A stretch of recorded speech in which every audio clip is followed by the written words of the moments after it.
Puts up a tough shot. Passes around. Goes in at the buzzer. Working it down to 2-1. A deep three. Oh! It's population. That's how you win a game. It's population. We hustle every day to find picks. You can tell us if you want to get rich. It's population. We robbing Underdog and PrizePicks. We the best in this biz. You ain't telling us shit. It's population. We love making money quick, fast. Cooking up a team card. The whole crew about to smash. It's population. We do it for the fam, so everybody let's cash. The dopest team you ever seen. Winning money, stacking G's. Bookies setting traps, but they'll never catch me. Some people get addicted like rats to the cheese. But I got one obligation to bring Johnny to his knees. Holding back the props till the morning he knows. They'll be fishing in the shack, plotting nukes with the bros. Only withdraw, never reload. Underrated to my amigos. We go with honest, we seeking the bloods. We know when a fucking cheat code. Party that I'm sweating, they can't be good for my health. Some might call it making bets, I call it investing in myself. I'm picking props like stocks. Population for the win. Got my sips in by the buzzer now. Let the games begin. Unbelievable.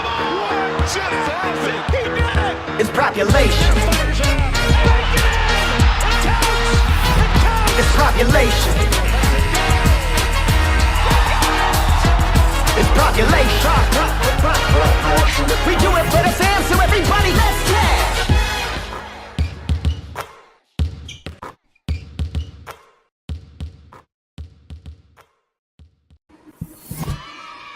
Da-da-da. There he is in the dark, folks. Is it dark? Is it too dark? No, I like it. I like it. All right. It's like you're in your cave now. Mike Jones. What up, guys?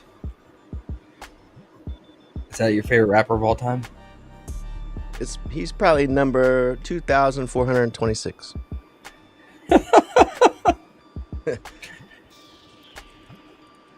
Next to Flavor Flav. Flavor Flav, he's like 2,112. I used to do that actually with my friends. We would throw up a rapper and then we'd say their number. That's so funny that you say that. That's awesome. Who's number one? Tupac. Ooh. All right. It's not even a question. Unless you're on the East Coast. If you're on the East Coast, then we could debate. But all right.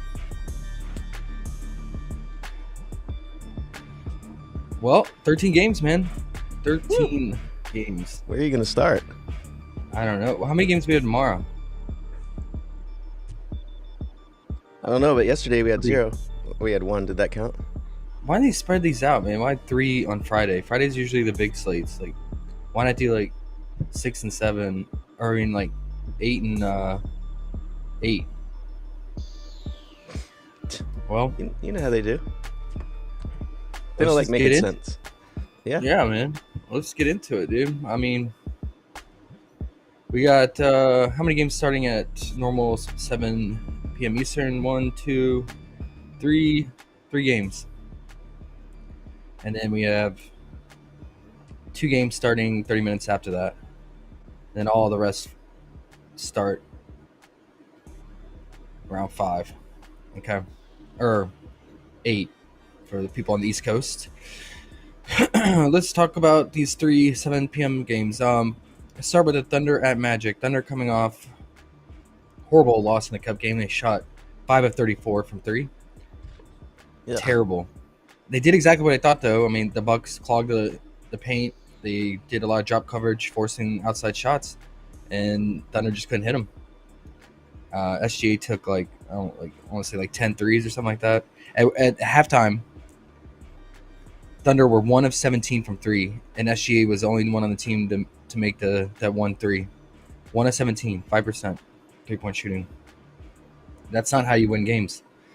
But yeah, I mean, that's just the nature of the beast with that team. I mean, SGA is traditionally not a good 3-point shooter, even though he's increased his volume this year. Jalen Williams is not a great 3-point shooter. He's more of a slasher. And so really it's just like Dort, and he's very inconsistent, but he can get hot from 3. But yeah, relying on Dort as your 3-point shooter, that's tough. I mean, they did start Isaiah Joe for his 3-point shooting because he is their main 3-point shooter, spot up 3-point shooter, and he just shot horrible. I think he went 1 of 7 or something like that from 3. So yeah, they just really lack 3-point shooting, and now they get a tough matchup against the Magic. who don't allow a lot of threes. They are number 3 defensive rating. So let's go over the team stats real quick. I've added this to our game page. We got the number 1 defensive rating team in OKC going against number 3 in Orlando. So these are the top 3 defensive rating, based on defensive rating defenses going at it. Top 2 in points allowed in the paint. OKC is number 1. Orlando's number 2. Both teams fouling quite a bit. OKC is still top 4 in free throws allowed. Magic around 17. They're top 5 in assists allowed. And the main difference here is the big discrepancy between teams is OKC is bottom 2 in rebounding, so they allow the most second most rebounds. Magic allow the least rebounds. So Magic's like an elite rebounding team, while OKC is not. I looked into this. A big reason why OKC is not only because like they've been undersized, even like before Hartenstein got there. That's a big reason why their rebounding is not great, but it's also because they focus on transition defense. So when they take a shot on offense, they're already getting back on defense. So they're not going for offensive rebounds. They're not crashing the glass on the offensive side. So they're getting back on defense, and they're limiting transition points as a result. So if you're not forcing the offensive glass and offensive rebounds, it's going to lower your rebounds overall too, because then you're just getting defensive rebounds. But they also give up a ton of offensive rebounds too on the other side. So that's why they're really struggling on the glass. If we look, let's look at their transition defense. Yeah, they're top 4 in transition defense, and it's a big reason is not only because they're good at defense, but overall. But like I said, they're getting back on defense when they take a shot and miss. So, yeah, let's talk about Suggs, man. I went under against the Knicks. He had 9 points, but he had a massive spike assist game for him. He had 8, with I think season high potential is 13. No, he had 14, 16 early in the season. And I think a lot of this is because he was just bricking, and he couldn't find a shot in this game. He went 4 of 19, 20% from the field, 1 of 5 from the 3-point line, 20% 3-point shooting. So normally, yeah, I mean, he's going to take about 19 to 25 shots. It's just, are they going to go in? This is the worst matchup you can ask for. He's going to take how many shots? 19 to 25. Holy crap. Mm-hmm. Usually like 10 plus threes. So in his mind, does he think he's like a star now? I think he just has the full green light with Banchero and Franz out. That's just weird. I never thought we'd be here. I know. Really? And he is it like, yeah, most shooters are not like foolproof. Like they're going to be inconsistent at times, but he is more on the inconsistent side than not. He's just not it, man. I think he does a lot better when he plays off the ball as a traditional 2 guard and gets set up by others like Banchero or Franz. So him as a primary ball handler and scorer, I think it's really tough on him. Because he really can't create his own shot that well either. So he's at the books are kind of split on him. Some have him at 19.5 points. Others have him at 20.5, like Pinnacle and Fliff. Fliff, we're having pretty good value relative to Pinnacle.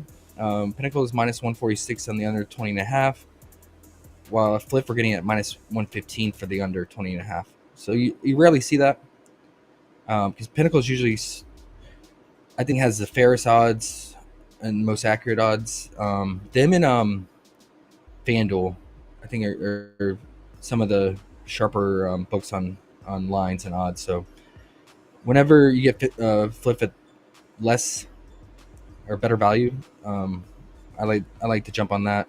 So I'll consider that. Let's look at his PA, because it's not a good assist spot. Like I said, OKC is number 1 defensive rating and then number 4 in least assists allowed. His PA 25.5 at -115 on Fliff. They have the best odds for the under because everywhere else is 24.5. Wow. Yeah, about even money line for the 24.5 in most books too. Bovada, Caesars, DraftKings. Fliff has been great. Yeah, so I think I'm just gonna split the unit, man. Honestly, because just due to how good the value is for both lines. Because he could sneak over that 20. Let's say he just decides to go crazy with the shooting, and if he goes crazy with the shooting, because he's gonna have to get there in volume in this matchup. If he goes crazy with the shooting and he's shooting like 25 times, like in this Bucks game, he shot 26 times. I can see the assists not his playmaking going down as a result, and him getting like 3 or 4 assists. So if he finishes just barely gets over like say 21, 22 points, he's gonna need 4 assists to burn us. What's his assist line at? 4.5. Wow, heavy juice on the over everywhere.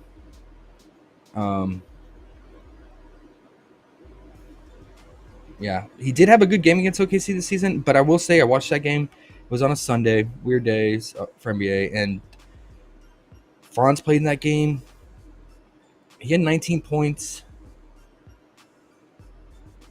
but he got to the free throw line quite a bit, and that's the only problem with OKC. They do foul. He made 6 free throws, so without those free throws, he would have been sitting in the mid-teens.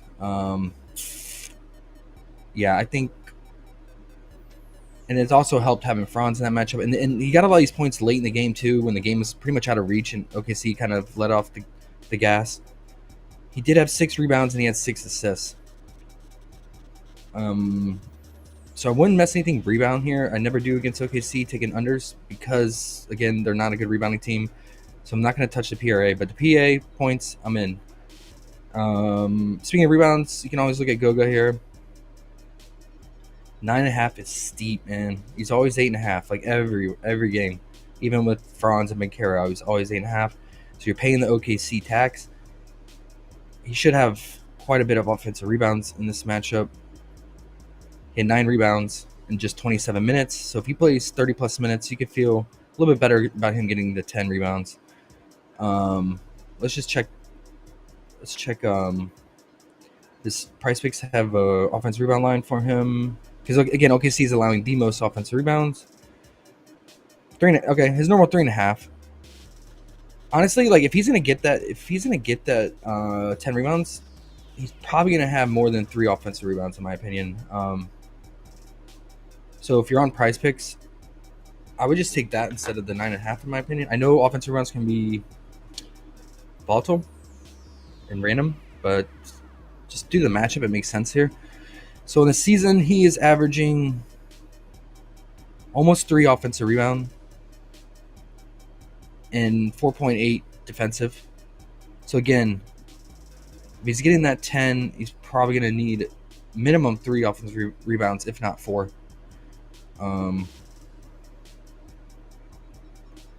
Let's see how many he had in that matchup where he had 9 rebounds.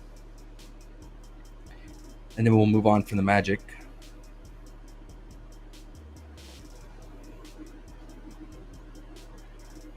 He had 3 offensive rebound. So it's gonna be tight, man. It's gonna be right around there. I think he's gonna get 3 to 4. Again, he only played 27 minutes. Gotta expect him to play those guys, like because Franz played in that game. Gotta expect him. He's been playing big minutes lately. As long as he stay out of foul trouble, you gotta expect him to play here at least 30 minutes. Yeah, it's a tight line. I say it's more of a mid tier. But on paper, it makes sense for sure. So I'll jot that down. Wendell Carter, he's been at 10.5 points every game, and I think they finally adjusted because he's not shooting and not doing shit, really. Okay, he's back to 8.5. He was 7.5 yesterday. So 8.5 is a little bit more reasonable to work with here. Oh, it looks like Fliff has him at 7.5 still. So we'll have to see if Fliff adjusts. But if you're in other books, it's worth a shot, man. I mean, look. I mean, he's not doing anything, guys. I mean, 34 minutes, 8 points, 5 field goal attempts. In his last start, 27 minutes, 4 field goal attempts. He made 1 shot and 2 points. What He's if I can raise him to 10.5? Does that feel amazing? it feels pretty good, man. Yeah. I mean, if you raise that, yeah.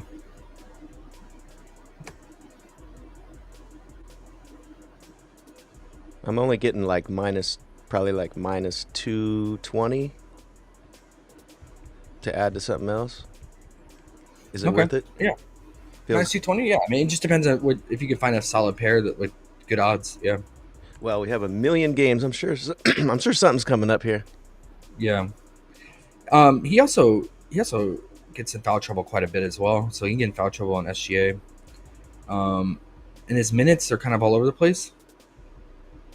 He's playing anywhere from mid 20s to big minutes. Like I think he played 34 minutes against the Bucks because they needed his size against Giannis. Most teams try to, because of the Bucks' size, most teams try to get go more big ball than small ball. So, like with OKC, when Hardenstein's not out there and they're going small ball, like I can see Wendell losing out on minutes here. He didn't play in the first meeting, and last season doesn't really matter because it was completely different teams units. So,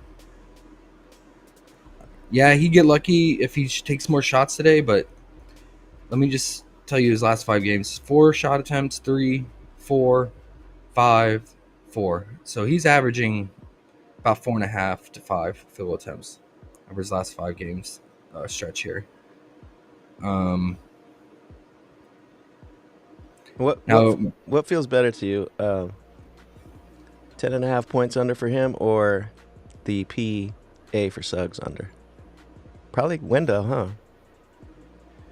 Well, it's just such a low line. The thing that's the 10.5 feels great. Like I'm debating the 8.5 regular line. It's just like I kind of predicted that Brolo would have a high scoring game for her relative to for Brolo in that cup game because I knew Thunder were just going to leave him open and dare him to beat them, and they crashed on Giannis. Now, they don't have to really crash on anyone. They can just play straight up man defense here in this matchup because there's no offensive threat on the Magic, really. Mm-hmm. So I'm just trying to debate it. Is he going to be like another Brolo situation where they just say, okay, you're not going to shoot, you're not going to do anything, we'll leave you open. Right. And he has like open threes or jumpers. But again, I think just Magic just play their traditional man-to-man defense, which they do 9 times out of 10, unless they're playing Giannis or someone really ball dominant scoring. So, all right, J. Coulson. Yeah, I would say the 10.5, man. I'd like better than the Suggs. He could just get there again on sheer volume. So, right. Yep. Okay. J. Coulson's minus 121 for under 8.5 on Bovada. Okay. There you go. I like that. Suggs has been under wagon in the first half. Wanted to point this out as something I always go to, man. And he's still at his normal 14.5. He gets right around there. In these last 2 games, he hasn't been getting early foul trouble. Now he is a guy who fouls a lot too. So if he gets in early foul trouble, this is going to go down to like 5 and 4. These 2 games where he had 5 and 4 PRAs, he had early foul trouble. So yeah, multiple things working in the favor for the under here. It is a low line, but again, he could get spike rebounds against OKC. But yeah, it's just 2 things working in favor for the under: his propensity to foul, and SGA draws fouls, and Jalen Williams. So, and then 2 going against the number 1 defense in the league. Just wanted to point that out if you're on PrizePicks. Okay, that's all I got, man. I'm not touching the Thunder today. Who knows how they're going to respond? They either come out with their hair on fire and pissed off and take it out on the lowly Magic, or they just are in a slump and they're like kind of like in a bad losing streak right now, and they drop the game on the road, back-to-back games, because they play again tomorrow too. So keep that in mind. They're on the front end of a back-to-back, playing in 3 games in 4 days. One of the games was a big cup game too, and it's all travel too. They had to travel from Vegas to Orlando. They did have a day of free day of travel in between there, but they had to do that. And then tomorrow they have to head to because they're on a road trip. Where are they going tomorrow? They have to go to Miami, which is no travel really. It's from northern Florida to southern Florida, so or mid Florida, I guess, for Orlando. But yeah, still on the road, back-to-back days. So if they get a big lead, they could pull their starters sooner than normal to prepare for that back-to-back tomorrow. And I think, okay, so the Hornets are on the front end of back-to-back too. And I think that's it, right? Okay. Kevin T says, how your streak's gone? Oh man, I've been forgetting to do them. I should have did the EuroLeague plays for the streaks, and I was just so focused on getting the plays out to everyone, tagging one. I didn't even get them in. So let's get it back going. Yeah, I always forget to do those. Yeah,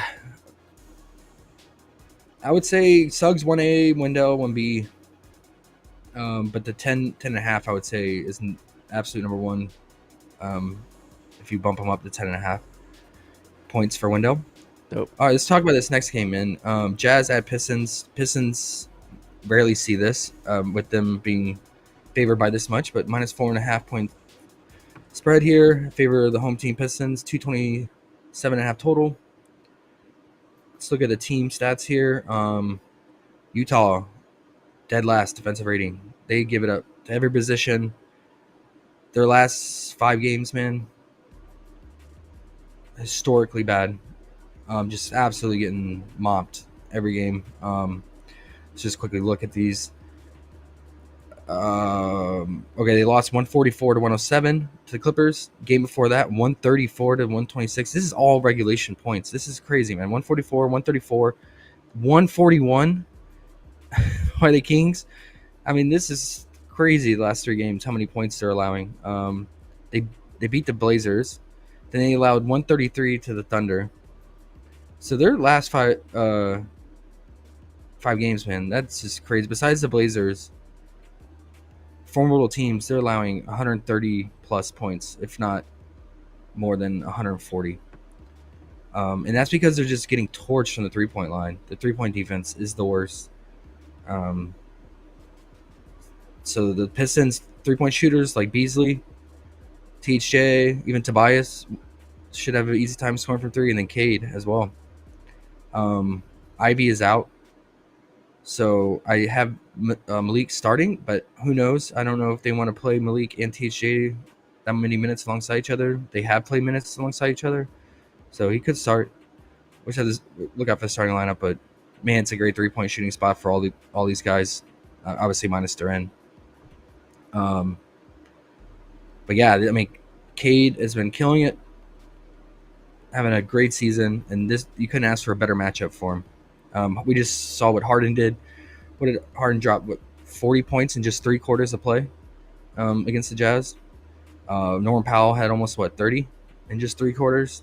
Zubac had himself a game. Yeah, man. Kevin Porter Jr. did too.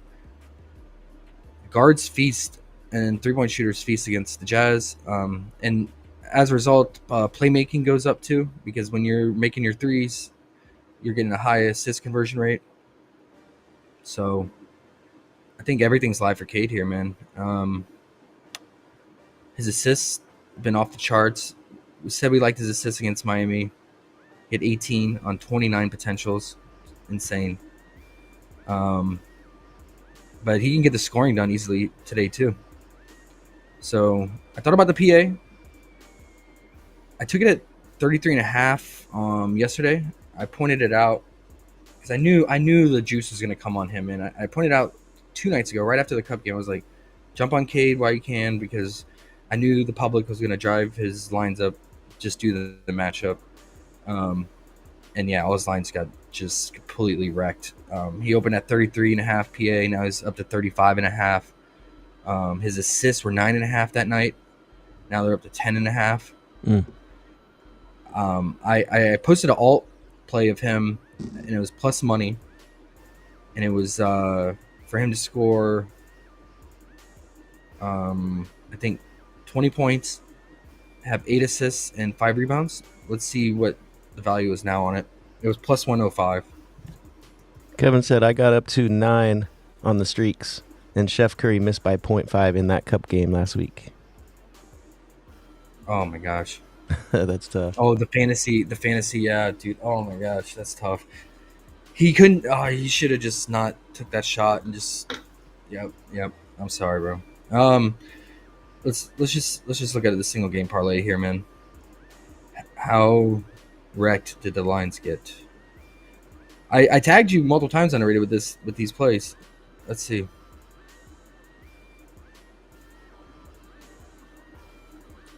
I don't I'll doubt go it. back and look. Was it 14.5 or was it? I think you might have been at 14.5, but I could be wrong. Yeah, I think it was 14.5.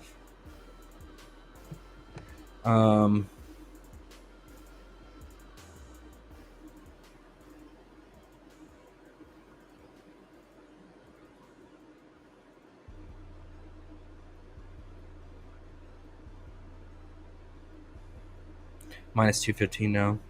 Well, let's take him up to 17.5. How much does that improve? He should get 18 points here, but it just depends. A lot of times when he has these massive spike assist games, he's not shooting as much as you'd like. Yeah. Lions got wrecked, man. Minus 170. So you're going to have to go 19.5 to get any good value on a Cade stack. Minus 135. Wow. Yeah. Jumped on that value early. Went from plus 105 to minus 135. Everyone realized Cade, one of the only consistent. Oh, and it's just a matchup too, man. It's the best matchup he's had all season, besides like the Wizards and Bulls. Okay. I don't hate it, man. I think he can get it done for the 20 points. 19 out of 23 games he's gotten it. Just need the Jazz to, I get what I'm saying, is not get blown out by the Pistons, man. They've just been getting blown out by everyone. But they have played, the teams that did blow them out were solid teams. So the Clippers, the Suns, the Kings, and Thunder. So you got to think they can keep it close. It's only a 5-point spread, 4 to 5 point spread. But yeah, for that 20, you definitely need to stay close. I mean, he played 42 minutes with overtime, and he only had 20 points against the Heat. And I took his under points in that game and over assists because I figured that would be the case. But what also saved it, he had almost 30 potential assists. He was just looking to set up others and not score. So that's another reason I like PAs. Like, this is a perfect PA spot for him. But I just taking PA is, again, just thinking more on it. It's counterintuitive. It goes against each other. It's a work lines that work against each other essentially, because especially guys like Cade, like if he's looking to set up and play make more than score, then obviously his assist rate's going to go up and his shot volume's going to go down. So the hit rate on this 35.5 is pretty bad. 8 out of 23 games. The games he got it, favorable matchup against the Bulls, Hornets, Bucks, Cavs, which are not the best matchups for that, but I'm off the PA at 35.5, man. It's already got it at 33.5. Sorry, you know what these sites need to invest in? These props madness type sites, they need to go. Somehow you can put in that same game parlay, hit a button, and then it tells you every site's odds, because they're so different. Yeah, that'd be huge. Surprisingly, like, rebounding in the backcourt against the Jazz, I looked into it, it's not the best. The Jazz are actually top 4 in rebounding. If we just look, only 2 out of the 9 players similar to his position and play style have gone over the rebound line. Fox didn't get his. D-Book didn't get his. Fox didn't get his twice. D-Book didn't get his twice. Steph only had 3 rebounds, and his line was 4.5. But Cade is different than a lot of these guys in terms of rebounding. If you watch him, he kind of sags and waits by the bucket and tries to go get the board to set the offense right away. He kind of cherry picks rebounds. And he's a big guard for rebounding. He's a good rebounder, but yeah, the 6.5 is pretty steep in this matchup. But with that said, the PRA now bumped to 42.5. It was 40.5. I'm probably gonna stay away from that too. Yeah, especially with Tobias back and Duran playing, and then Asar being out there, rack up boards, and just due to the matchup, I don't know why the Jazz are good at rebounding, especially in the backcourt. They don't allow the mini, because you would think they're taking a lot of threes with Keontae George. John Collins takes threes. Clarkson, when he's out there, takes threes. Markkanen takes threes. You would think there would be a lot of rebounds in the backcourt, but doesn't seem to be the case. Let's just check the DVP ranking for point guards against Utah. Okay, so they are allowing, like, there are top 5 in rebounds allowed to point guards. So maybe it's just those guys. I don't know. Maybe it's just due to minutes and blowouts that those guys didn't get the rebound lines. Those other point guards. Okay. There should be a lot of bricks go around from the Utah side.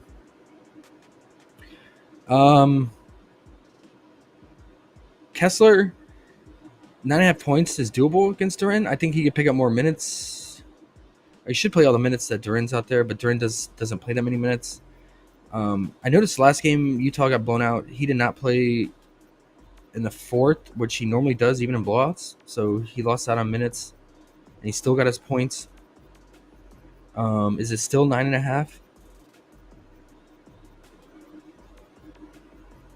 Still 9.5. Interestingly, the Pistons have not been giving up the top 5 in points near the basket. Top 2 in putbacks too, and that's where 31% of Kessler's points are coming from. So on paper, it's not the best matchup. Pirtle had 8 points. Capella had 7. But then Pirtle, game before that, had 25. I mean, I don't know. It's just Duran historically has not been the best defender, especially switching on pick and roll. But if they're limiting putbacks, that kind of hurts Kessler because he's really good at getting offensive rebound putbacks. And with him at 9.5, he a lot of times he just barely gets over that, and you need every little possibility or avenue to get there with him. So, very mid-tier on that. And yeah, I don't really play any other Jazz guys, man. I would say it's probably matchup wise. You would think John Collins here, but yeah, I'd say that's also very mid-tier.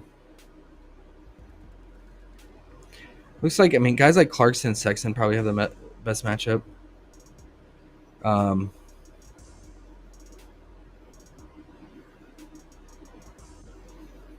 Yeah, because they're giving up the 3 ball. Top 4 in threes allowed. Top 4 in the mid-range game. 40% of Clarkson's volume is coming from the 3 ball. Pistons are bottom 4 in pick and roll ball handler defense. And that's majority of Clarkson's points, 28% of his points. So I would say slightly on the Clarkson's points, but he's a bench guy coming off the bench. He is only 14.5, minus 110 on the over.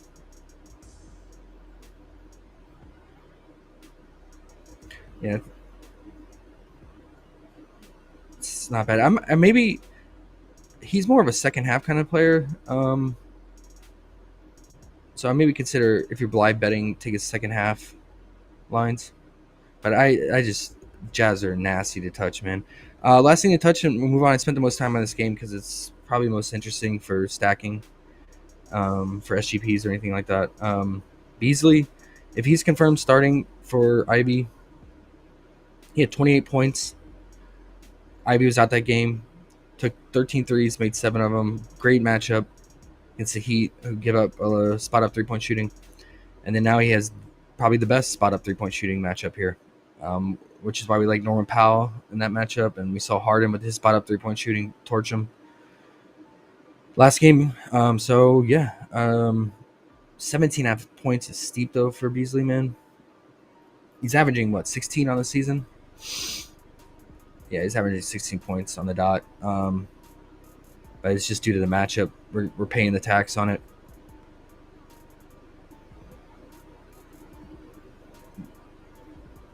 Let's look at his threes. 4.5. Woo! I might just alt his threes down, man. Alt it down to 2.5. Feel a little bit better about that. If you wanted to add that in to boost Cade. Let's see. If we put Cade back down, let's put him back down to 17.5. I think...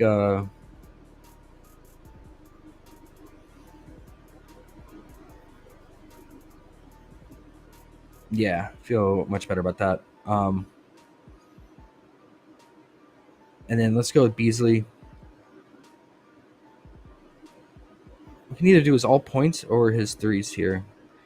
I feel like if he's going to get the points, he's probably getting the threes here. Let's just see what the value is. If it's worse for the threes, they're not even offering 2.5, so the 1.5 is not a good value at minus 2,000, obviously. I put you at minus 140. Let's just see what his all points are.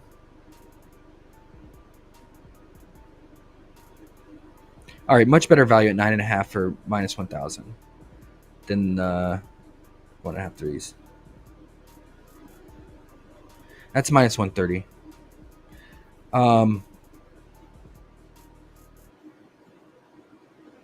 If he's starting, I think we can feel with him. It's just his minutes being secured. With Ivy being out, and if he's starting, I think we can feel pretty confident on his minutes.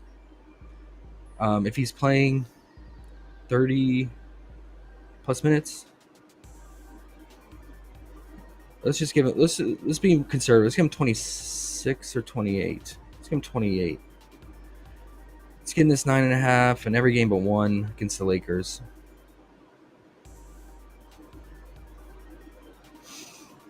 Best matchup you can ask for him, 3-point shooting wise. Yeah, I don't mind that. If you miss out on the value, minus 130, 4-leg. Great scoring spot for him. And then you don't have to rely on threes. So I'll save that on here. And enter it later. Okay. Let's clear this out. Great spot for Cade today. What's his fantasy at?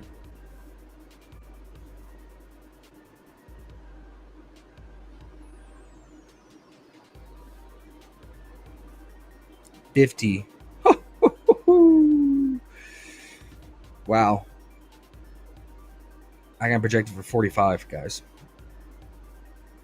It's high. Go under. That's so high, dude. That's so high.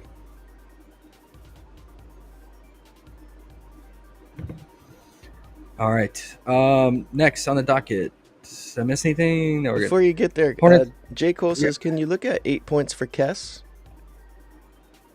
Ooh, okay. And Big Two says, let's fucking go. Big Two's here. Sure. Let's go Big Two. That's a good call out. Let's see. Doesn't really change that much from the 9.5. It goes from like 68% to, or 63% to 68% hit rate. But a lot of it is just, it's due to these games where he's played less than 30 minutes. Yeah. Where he's not getting there. 19 minutes against the Spurs, 7 points. 25 minutes against the Bucks, 6 points. Yeah, it's just those games right there are driving his hit rate down. But, I mean, if you look at the stretch of games, since end of November, since Thanksgiving essentially. He's getting the 7.5 every game. What's the value? Is it better than Malik? Or if you want to do a 5-legger, throw him in there. Not bad at minus 355.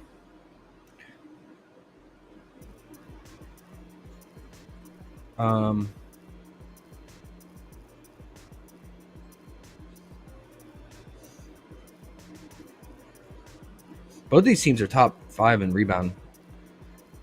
So, okay. Hornets at Wizards. Big thing here. It's on the Hornets side. Brandon Miller got injured last game, left the game. So he is questionable today. So we need to look out for that news. That's big time. Especially in this matchup. Yeah, but look at this. We got a lot of questionable tags, man. A lot of news to wait on today. And then I think, did they say that LaMelo's minutes limit is lifted? Is that true? Or if you can find that news, underrated? We'll take a peek. Thank you, sir. I think, man, if that's the case, yeah, and Brandon Miller's out, like LaMelo is a full go here in this matchup. Let's look at the team ratings. Look at this, all green for the Wizards. Top 4 pace, so massive pace up spot for the Hornets are running bottom 5 in pace. Defensive rating, second to worst. Points allowed in the paint, top 5 most. Free throws allowed, second most. Assists allowed, 5th most. Rebounds allowed, the most. I mean, and then look at the DVP ranking per position. They're top 3. They're number 1 to the point guard, power forward, and center. That's crazy. You're number 1 in 3 different positions on the same team. And this is based on fantasy points allowed. Third most to the shooting guard, and the only position not giving it up that much to is the small forward position and wings. So, man, absolute smash spot for Mark Williams and LaMelo. But the thing with Mark is his minutes. He's been starting, but that front court's so diluted and so many players and bodies. So, yeah, he's still only playing 17 minutes, guys. I mean, if we could get him up to 25 minutes, I would feel really confident of him in this matchup. But to ask for 10 points even in this matchup and from Marky Mark in just 17 minutes, I don't think they can do it. Prime matchup against the Bulls. He allowed the most points near the basket. He got there in limited time. But that's the Bulls. Yeah, I think I might just have to stay away. What's his fantasy line at? I've ever projected. I have him for 17 minutes. It's about 28 fantasy. What's his fantasy line at today? I don't see anything official, but I see a few different people saying, I bet on LaMelo because he's not going to have his minute restriction, or we think he's going to increase at least. So whatever that fucking means. So it's not official? Not official that I found, but people are counting on it for whatever reason. Okay. Well, we'll have to just hold off, man. What's his lines? Are the bookies playing? It seems like, for what people are saying, there's a couple different bettors on Twitter here when I popped up, and they were like, his lines aren't very high because of the bad game and the restriction last game, so they're taking his over. So, I don't know if you're looking at the same. He played 26 minutes his first game back. I mean, it just really depends on the coaching staff, but usually when you see guys out extend time, first game back to play, 26, 20 minutes. But then second game, it doesn't really go up that much. It's usually like, 30 minutes max. Just really depends on the coaches, though.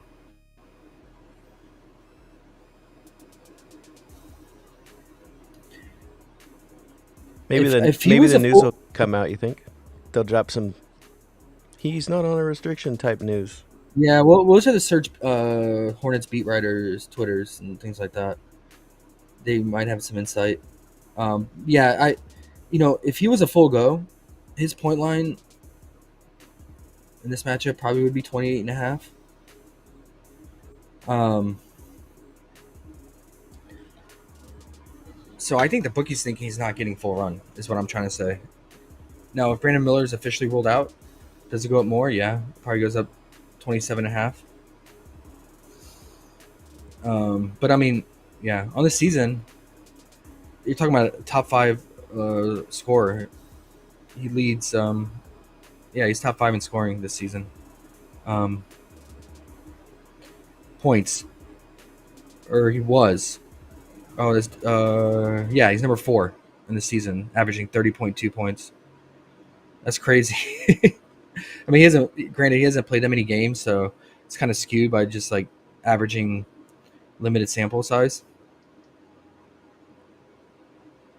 But yeah, he's right behind SGA, Jokic, and Giannis, top 5. It's ahead of Luka now. So against the best matchup you could ask for, yeah, I'm gonna hold off. I need to do research, guys. I need to read beat writers, listen to some Hornets stuff, and try to gauge that, because 26.5, and if he only plays 30 minutes, could he do it? Sure. But I don't want to bet on a guy only that is going to start the game with already capped on his minutes playing time, no matter how good the matchup is. Let's look at his rotation in the first half. Is he just playing like 5-minute stints? Or is 6 to 7 minute stints per quarter? Oh, great. Thanks.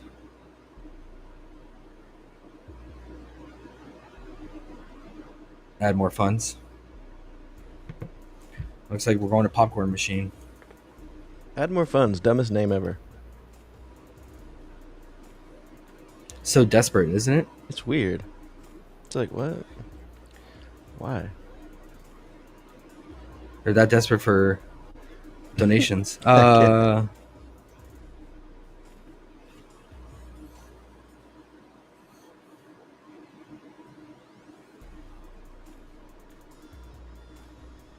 Yeah. Yeah. He's playing. They got him pretty much on a 6 to 7 minute quarter stint. He's playing pretty much the beginning and end of the quarters. Front loaded on the beginning, and then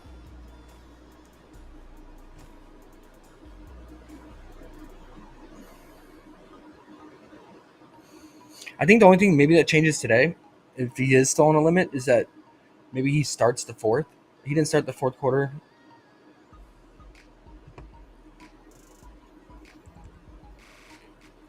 Last game, and he played around the last 5 minutes. So maybe today, if he picks up 4 to 5 more minutes to start the fourth, now I put him at like 30 minutes, 31.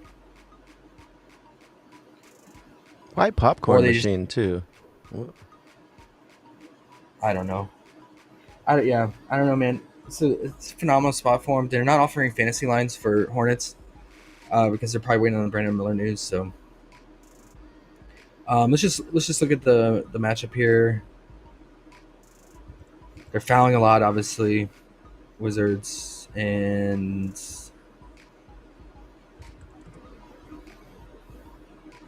they've been decent on the pick and roll, ball handler, little above average. 9 out of 15 guys at his position have covered their point line.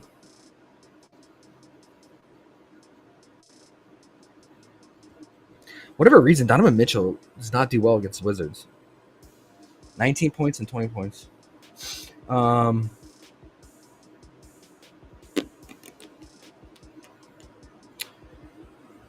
about the playmaking? About the same, 9 out of 15. Westbrook and Scottie Pippen had massive spike assist games. Dame. Even Peyton Pritchard. But his line's 7.5. To ask for 8 assists and just 30. Let's say he only plays 30 minutes. I don't know, guys. What's his PRA? It's crazy. Let's put him down. Let's put him down to 32 to 32 to 30 to 32 minutes. What has he done? 19 points. Scored 31 against Boston in just 31 minutes. And 25 and 32 minutes against Detroit. Fell under the PRA in all three, though. So good last season.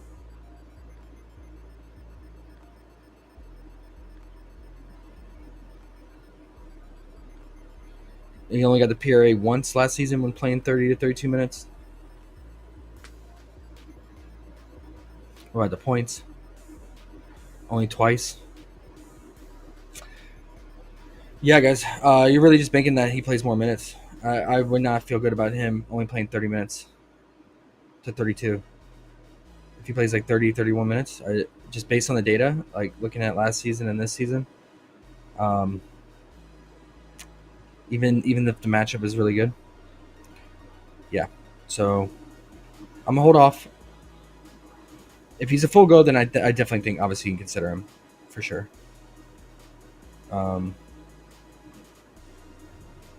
Either his RA or his straight up points.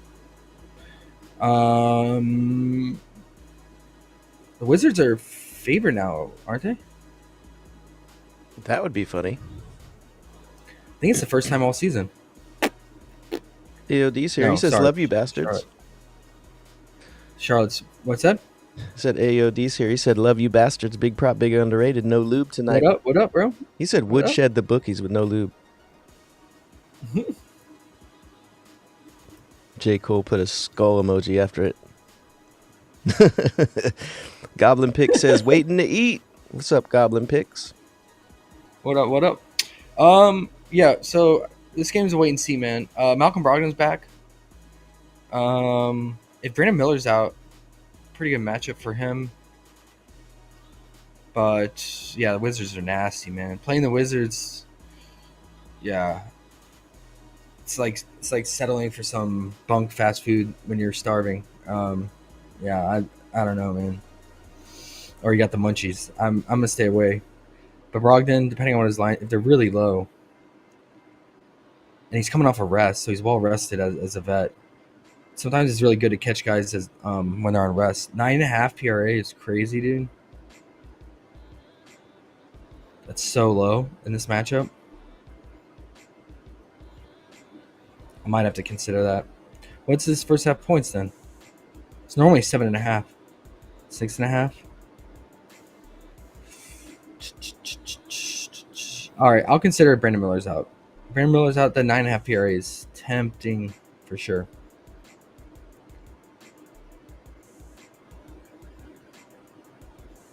Yeah. Okay. I'll jot that down. And that's it, man. Yeah, wait on the Brandon Miller news. Find out news on LaMelo. Bulls at Celtics. I'm good, dude. I'm sticking to my gun. No Celtics games for me or Celtics in general, even if they're playing the Bulls. Wow. I don't care. I like it. Stick to these rules, man. J. Cole says first half Brog. I think he means, what's first half Brog mean? Brogdon? Oh, yeah. Big Brogdon. First half here. 9.5 is pretty low, dude. It's pretty low. And I think Carrington is questionable. If he's ruled out, I could secure Brogdon's minutes even more because I'm pretty sure he subs in for him. So, yeah.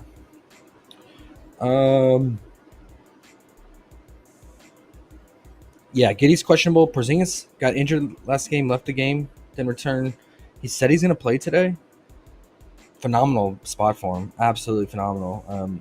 He already played this season, and he went nuclear in limited time.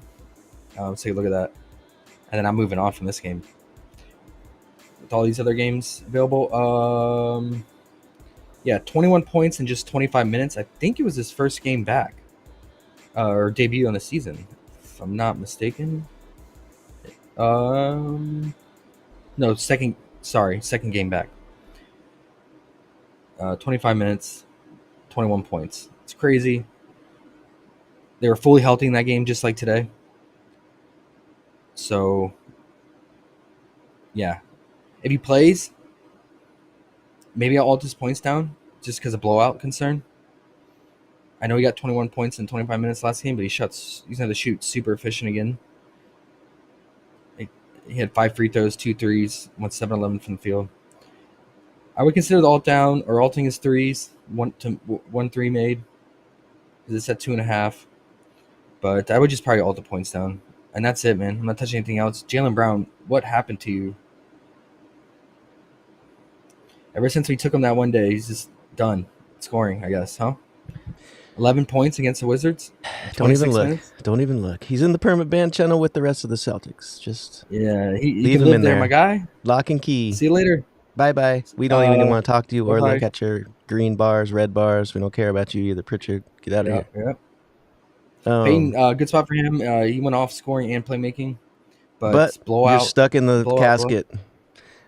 We can't open it. The See you casket guys. is closed. Bye game. All right, next game. Brandon Doc. Miller present at shoot-around, FYI. Uh-oh. Might have to consider some LaMelo unders, guys. I don't know. Whoa. I mean, if you can find news that he's still on a minutes limit, or that news drops and you catch those lines at 27.5 in some books, I'm not mad. or no, I would do his PRA. The PRA. We looked at the data. The PRA, when he only plays 30 to 32 minutes, and he might not even get that if he's still on minutes limit. He might play anywhere from 29 to 30. Well, we know how those limits He's not are. getting that PRA. Sometimes they say it and then they aren't on one, and sometimes they, I know. Yeah, you're betting on a coach's word. Yep. Fuck it, man. Just fade it. Yeah. That's my overall consensus. Fade that shit. Nets at Raptors. I ain't got much for this, guys. The biggest thing is like Scotty Barnes out of the blue got upgraded to questionable. No one saw this coming. Not even the bookies. Not even lines makers. Because if you're playing in DFS, if you go on FanDuel, he's a minimum 3,500. He's at the min price. So that basically on FanDuel you're getting a free square. FanDuel is also offering a free entry today for DFS. Anyone who has played DFS in the past or has a FanDuel account and wants to rekindle some old DFS in them energy. But yeah, 3,500. Yeah, min price. I mean, no one thought he was going to play. Most of the time when guys get upgraded like this, they end up playing. But we'll just have to see. So really can't decide on anything here, man, because we just don't know if he's going to play or not. If he does play, he's going to go back to the point guard, Scotty. No more playmaking from RJ. Maybe consider RJ's unders assists if we get confirmation Scotty's playing and not on a heavy minute restriction. And then, Pirtle's out too, right? So he broke his dick. So we're going to get Mogbo at center. And Bruno subbing in for him and Kellyo playing about 15 minutes off the bench. It's about average matchup as you're going to get.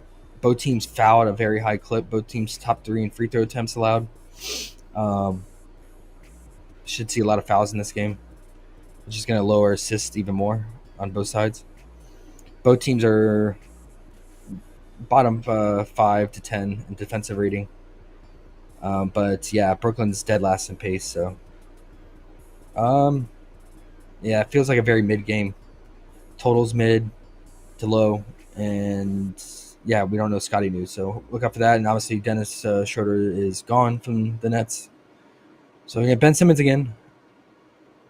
Point Ben, and we know he fouls. Yep, that's all I got. Or basically, I don't have anything for that game. Warriors at Grizzlies. Biggest thing here is what is Steve Kerr going to do? What is the starting lineup? I mean, he's changed the starting lineup so much already this season. And now we're adding a new body. The whole reason they picked up Schroeder is they needed another ball handler to help Steph, and especially when Steph was off the court, they needed a ball handler because Pods was not it, man. Pods does not work well as the primary ball handler. He can't. He's no threat scoring wise, so he can't set up others by driving or trying to create his own shot and then passing it off. So he's better as a second 2-guard. So they needed another ball handler. That's why they brought Schroeder in. Schroeder was playing good defense when he was on the Nets too. They needed another perimeter defender to make up for Melton being gone. I think it's a good pickup. We'll see. Although Schroeder is more of a pick and roll guy, it's not really Warriors style. Warriors play more ball rotation than pick and roll because they don't have a traditional big that play traditional pick and roll big. So we'll see how he fits. But yeah, it's tough to say. I listened to an interview, local radio here, and Steve said basically Schroeder's going to play all the minutes, the non-Steph minutes. Like whenever Steph is off the court, Schroeder will be on the court. So with that said, I don't know if Schroeder's actually going to start them because like it would be hard for Schroeder to start alongside Steph and play all the non-Steph minutes. Although, they're going to play minutes alongside each other for sure. But yeah, does he start and get all those Steph minutes? Hard to say. They could go Buddy Hield instead, which they have been doing. But yeah, I mean, the thing with the Grizzlies is they're such a guard dominant team. I think it makes sense to go guard heavy here for the Warriors side.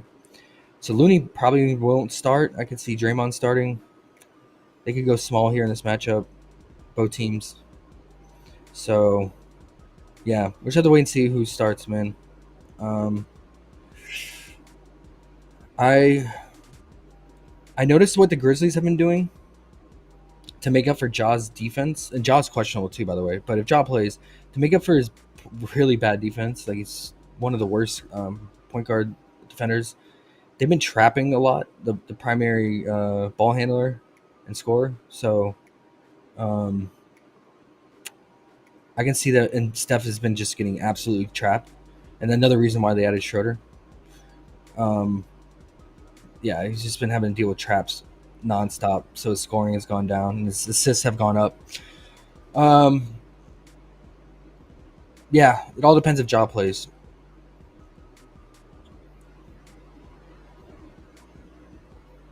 I'm kind of leaning the Steph under here, just how Grizzlies play the primary ball handler, but yeah, we just need to see. We have to see if Ja's playing or not. What's Steph's line at?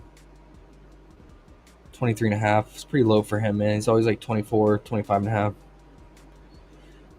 But yeah, we'll have to wait and see. He had 13 points in the last meeting. I think they trapped the shit out of him in this game. He only took 9 field goal attempts as a result. And teams are just trapping him right when he comes across his half court too. So I think Wiggins can have a big game as a result. Should have an easy time here. They're giving it up to the wings too. So, and 3-point shooting as well. Wiggins can knock down his threes. She's improved this season. I mean, he's hitting at least 2 every game now, if not more. His 1.5 threes isn't bad with that in mind. But the points, it was 15.5. Oh, okay. Yeah, it was 15.5 yesterday. It's gone 16.5 everywhere else. So it might just alt him down. But this is a good scoring spot for him for sure. He only played 21 minutes in that last meeting, and he had 13 points in just 21 minutes. I think he plays much more minutes today. Probably low 31 to 34. So that's what I got. Schroeder, I wouldn't touch him because we have no idea what Steve Kerr is going to do. We need to see how they're going to run him first game. And that's it, man. Desmond Bane, this guy has been, I don't know what happened to him, but he went from averaging 20 plus points a game every season last few seasons to he's averaging 14 points per game now this season. You don't really see drop-offs that fast. Multiple games under 10 points. Last game, 28 minutes, 7 points. 26 minutes, 7 points against the lowly Pelicans. 33 minutes, 14 points, Boston. 8 points against Blazers. 5 points in 29 minutes against the Nuggets. This guy is just falling off. I did hear Coach Taylor in a post conference say that they want to get him going, man. They need to. So they might force feed him more. But this is a tough matchup for him. Most of his points come in transition, 35% of his points. Warriors are top 2 in transition. But the Warriors have been struggling on spot-up shooting, bottom 2 at his position. So that's a little scary. If he gets hot from 3, man, he could cook the line. But, yeah, I think last game he had 18 points. Ja was out that game. So, obviously, if Ja is ruled out, I'm not touching any Bane unders here. But if Ja's in, full go, might consider it. That's 16.5. I would consider. Yeah. He is playmaking, so I wouldn't mess with his PRA or anything like that. His last 2 games, he's having like 8-7 assists because he's not making a shot, so he's passing it off. And that's all I got for that one, man. How are we doing on time? We're doing all right. We're halfway through. Some of these games, not much to say. Pelicans at Rockets. Rockets 10.5 point favorites as of yesterday, but now the news came out on Sengun being questionable. So the spread has gone down to 8.5 now. 217.5 total. This was a smash spot for Sengun. Yeah, the Pelicans giving up second most points behind the Bulls to near the basket, near the rim, in the restricted area. So you could have had a really solid game. Did they play each other? They've not played each other. Sabonis had 32 points. Anthony Davis had 31. Yeah, some big spike games for some of these guys. They don't really score that much. Claxton even had 13. Jared Allen 16. 8 and 19. Look at Pirtle. Always Pirtle. What is your deal, bro? Like in the prime spots, 2 points. Casket. And then he plays the Bulls, 6 points. Like I guess he only gets up for tough matchups. I don't know. He's in the casket. That's why he goes there. He's not consistent enough. You got to stay over there in that band channel. Yeah, he's in a body bag in the casket with its broken dick too. Yeah, with the broke dick mountain, broke dick casket. That's perfect. I would say if Sengun's out, guys, like I know he traditionally fills in for Van Vliet, but I think he's still picks up more minutes in general and usage is Eamon Thompson. I think it's a really good matchup for him. I would say the PRA is the way to go here. Looks like it bumped everywhere to 22.5. Because the big thing here is Eason's also questionable. So if Eason and Sengun are out, I know he's not a front court guy, but the thing with Eamon is that like the way the Rockets rotation works is like him and Eason check in as the primary second unit guys, and they run the second unit together. So it'll be like Sengun and Van Vliet check out, and then it'll be Eamon and Eason run the second unit. So if Eason's out and Sengun's out, if Eamon picks up a little bit more minutes and he's running the second unit without Eason out there too, it's just like more rebounds to go around, more usage, and a prime matchup too. He scores most of his points in transition. The Pelicans are giving up the third most points to transition scoring, so it's really good for him. And yeah, his rebounds. I mean, his rebounds are always consistent. Like 6 to 8. Again, if Easton and Sengun are out, that's just going to skyrocket. His rebound rate should skyrocket. He's up to 7.5. His rebound line, and then his playmaking is a little bit more inconsistent. So maybe if you just want to do the PR too instead of the 22.5. Now that his PRA went from 21.5 to 22.5, maybe the PR is a better way to go. 19.5. Yeah, just wanted to point that out. This is all just speculative talk, because we don't know if Eason or Sengun are out. But yeah, once that news drops later, we won't get that news either probably till after the first games start lock. So, but yeah, if Sengun's out and Eason, then I would look to guys like him. I can't touch Van Vliet or Jalen Green even in a good matchup right now. they've just been horrible. But they have been in tough matchups. I will say that they played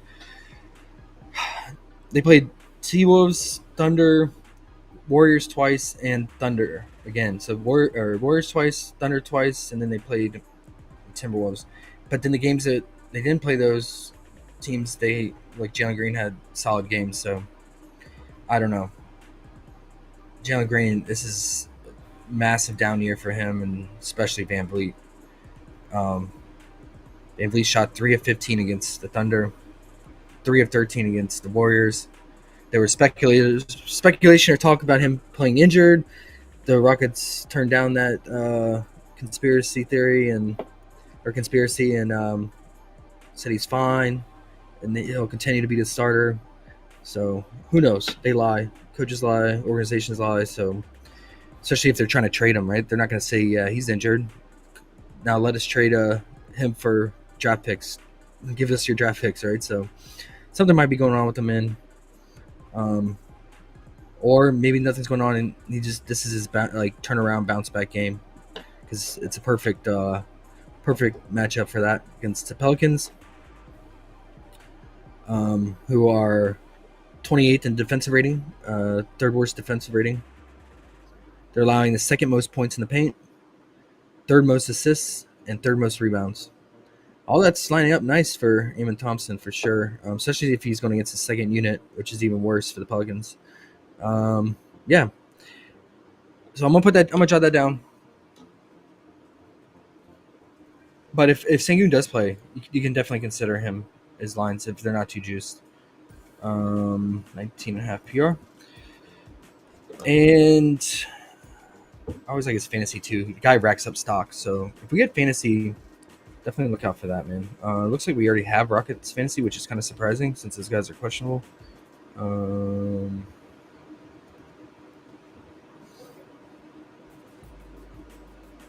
We don't have his fantasy, unfortunately. Okay.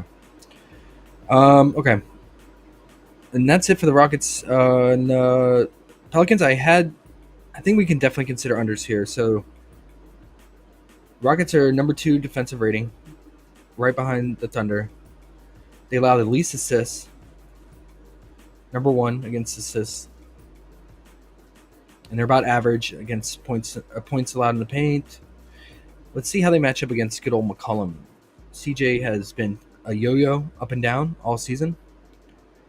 I know Ingram's out, but okay, this is nice. So Rockets are against his position are number 2 against spot up 3-point shooting. They're allowing 5th least 3-point made. They're holding it down on the behind the 3-point line.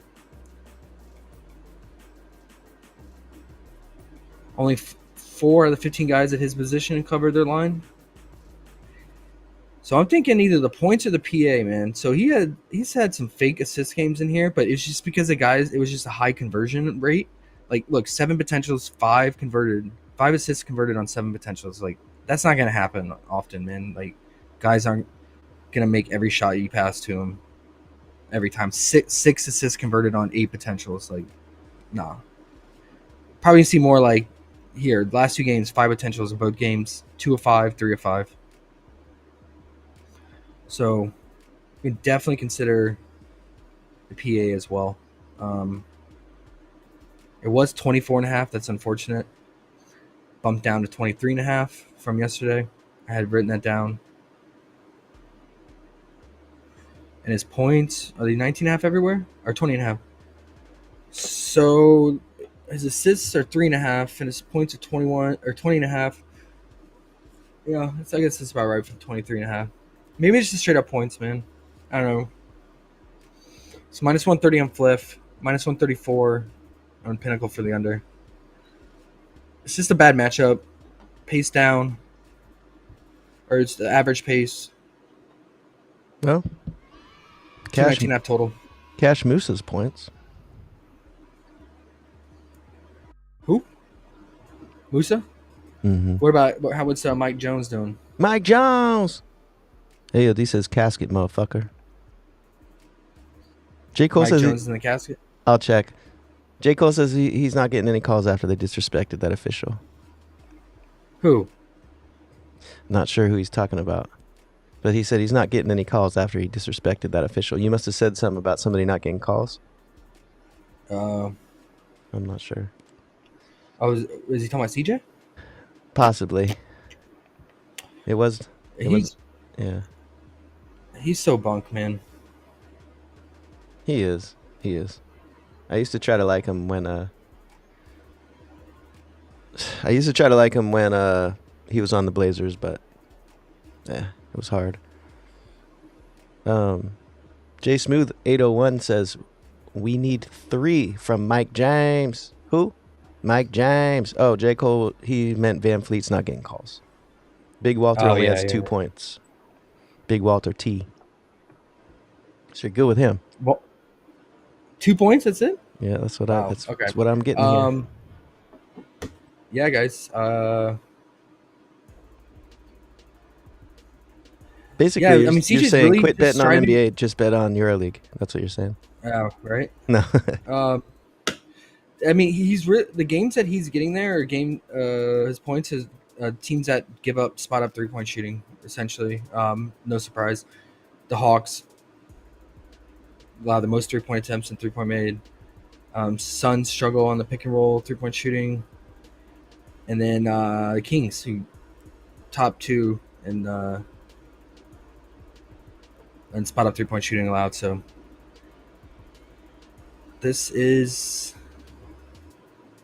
yeah. J. Cole said, Now remember he's- when he poked that official? I guess Van Fleet poked an official.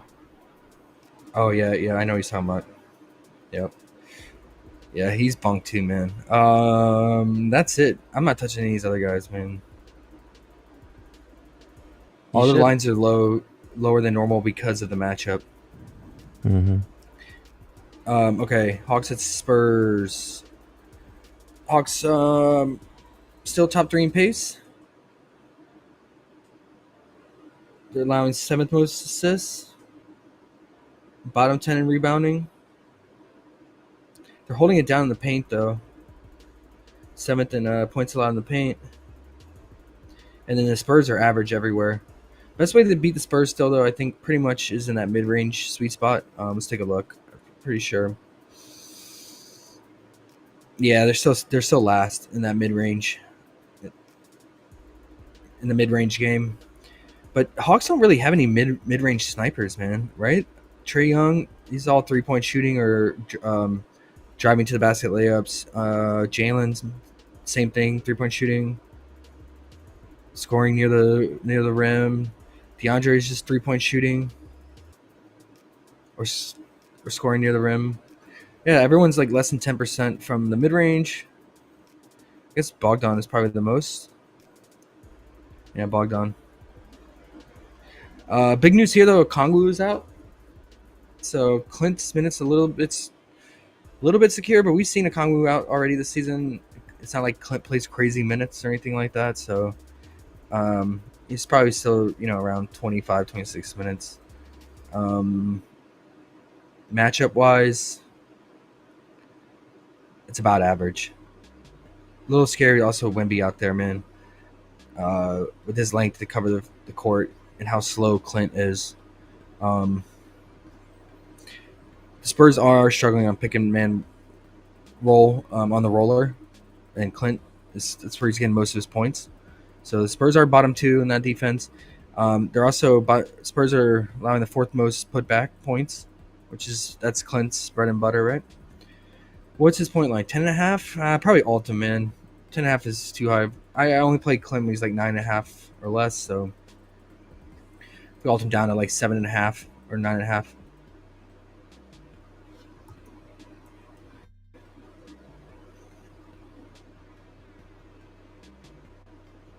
Is a good value. Or he could easily score 6 points today, which we've seen him do a lot. So that's why I want to check the value. Is it even worth the juice? Minus 345. Maybe. But yeah, man. Okay, last game he scored 6, so. Yep. DeAndre Hunter's been the most consistent guy on the team.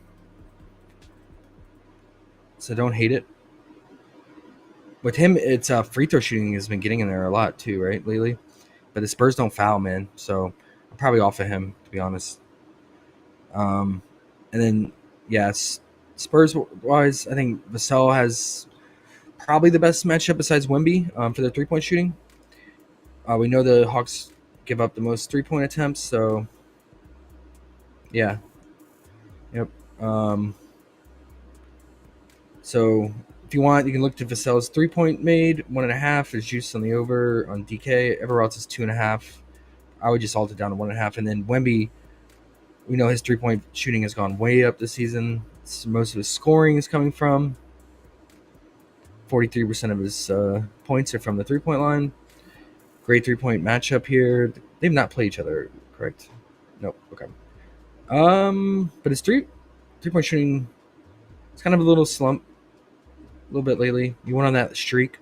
He's hitting 4+ threes, 4 to 6 to 8. So, a lot of juice on the over 2.5. I don't know if it's worth it there, but as a parlay filler, I would probably alt him to 1.5, and I think could be a nice little parlay piece. If you're doing a cross game, multi-leg stack, just depending on what the juice is. Hopefully, it's not crazy. Anything crazy on that? Yeah, that's about it, man. I don't know what's going on with Fliff, but it's just loading.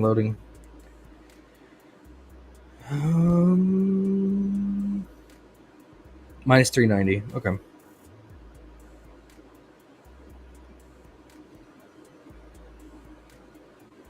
Yep. All right.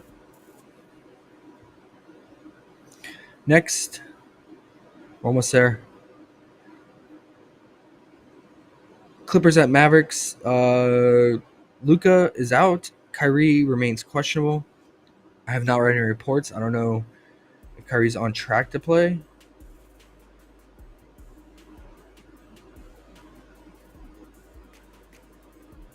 Still just questionable. So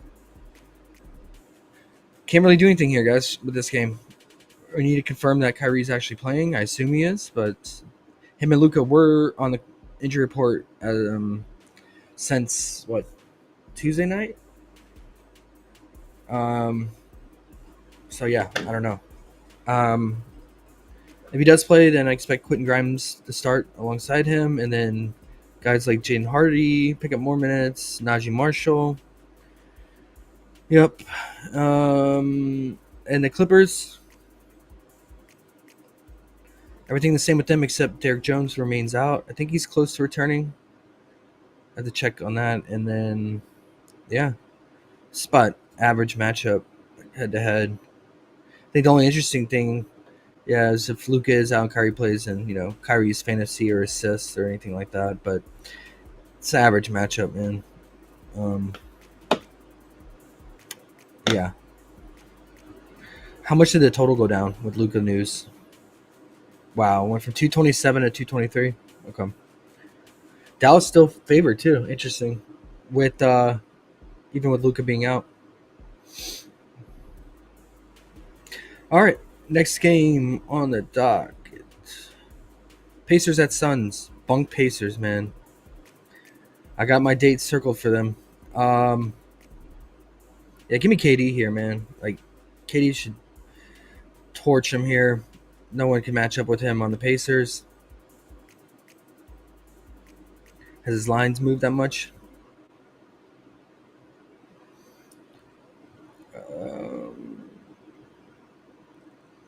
24.5, minus 135 on Fliff, minus 143 on Pinnacle. So a little value, little working room there on Fliff. I don't mind it.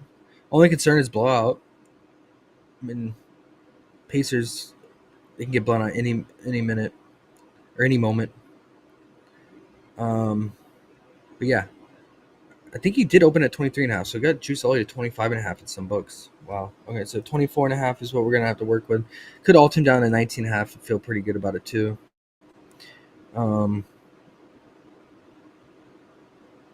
If Fliff has that, because he's gotten that every game at 2. See the matchup. Free throws. Yep, they should foul him a lot.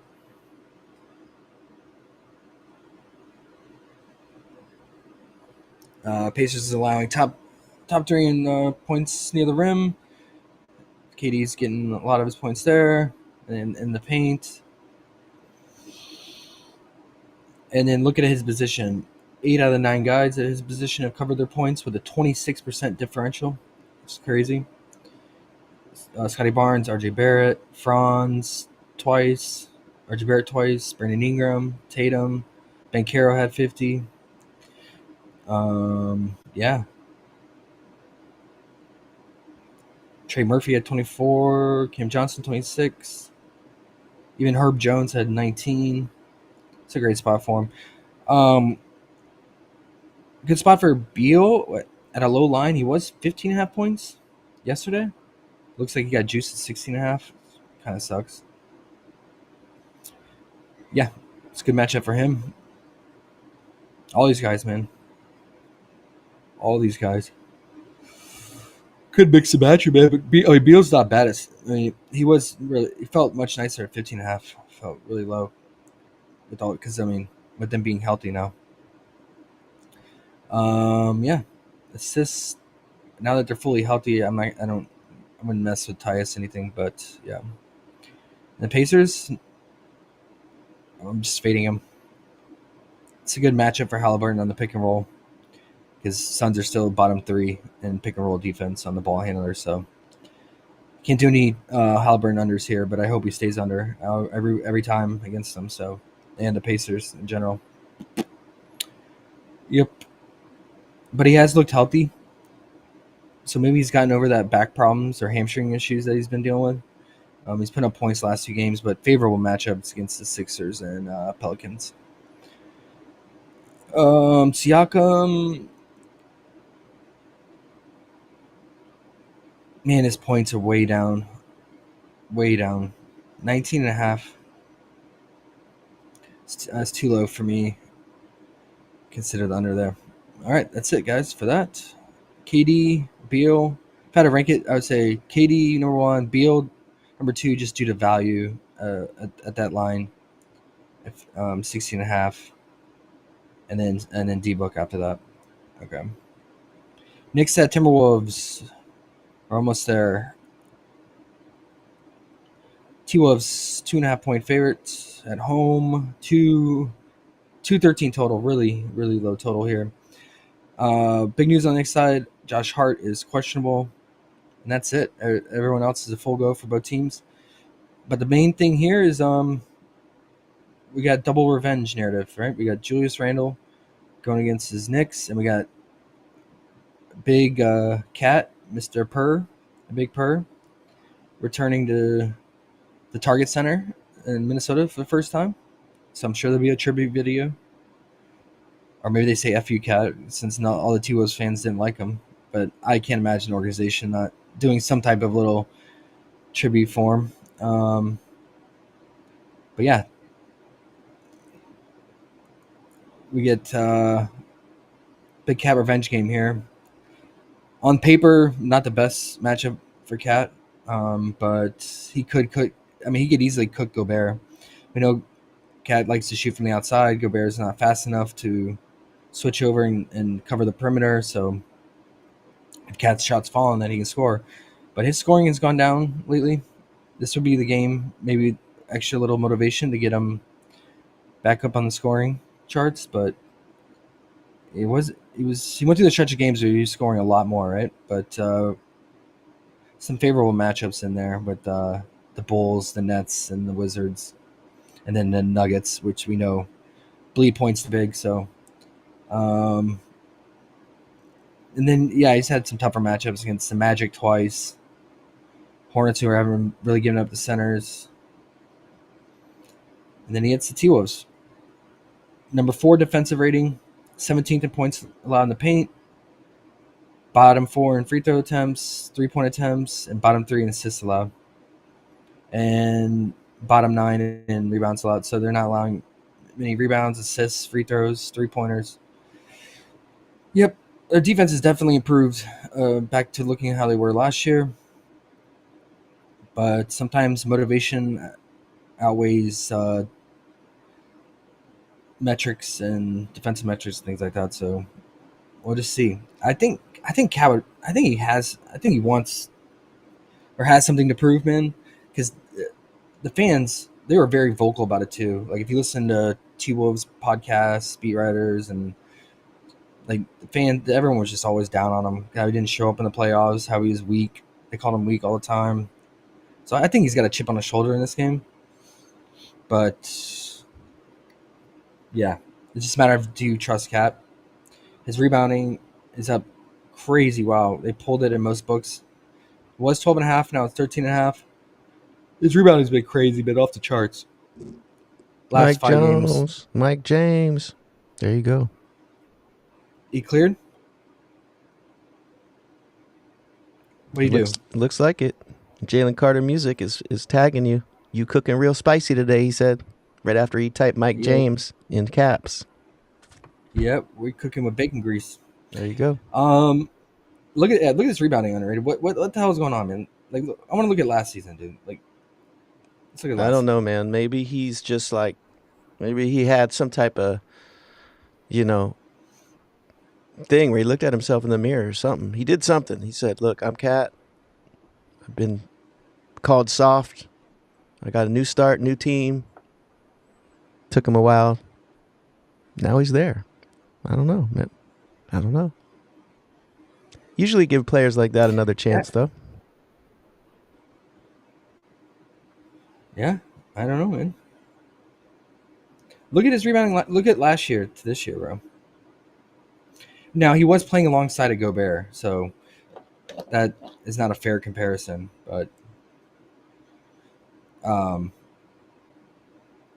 That's true. But even when Gobert wasn't there, he's just always been like that. yeah, I mean, he's just. I guess it's just the style of like defense and where he is, like just soaking all the boards up. I mean, 30 rebound chances last game, 28 rebound chances, 23. I mean, he's getting minimum 23 rebound chances in these games. That's crazy, man. I always say rebounding is a direct reflection of motivation, a direct result of motivation. So if he's highly motivated, something to prove, and you don't want to trust his shooting here in this matchup, the rebounding makes total sense. But it looks like it's gotten juiced, and 13.5 now every book. It was 12.5 yesterday. I'm not going to play a 13.5 rebound line. I mean, that's what Gobert used to be back in the day when Gobert was actually rebounding. I know Cat's been doing it, but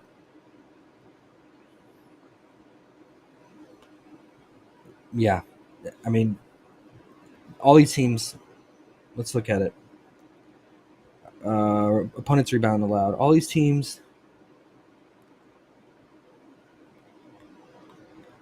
that he has played recently too are actually good rebounding teams. Magic number 1, he had 15 and 22 against them. Hornets are number 8, he had 16 against them.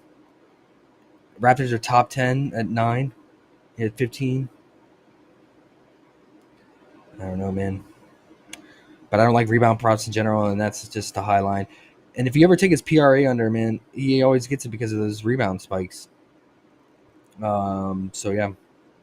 His line is normally 40.5. That's what we're getting today. It's not a good assist spot, like I said. He has been. He goes through these stretches where he's playmaking quite a bit. Other games, he's not. He's getting around 2. So I don't know. Maybe if you want some action on some big per, maybe just like alt his rebounds down, alt his point or his points or his PR. Maybe just alt his PR. Just roll with it, man. Again, it's not the best matchup though, but you're really just going off of motivation here. Let's see what kind of lines we can get, and then that's all I got for this game, man. I'm not really touching it.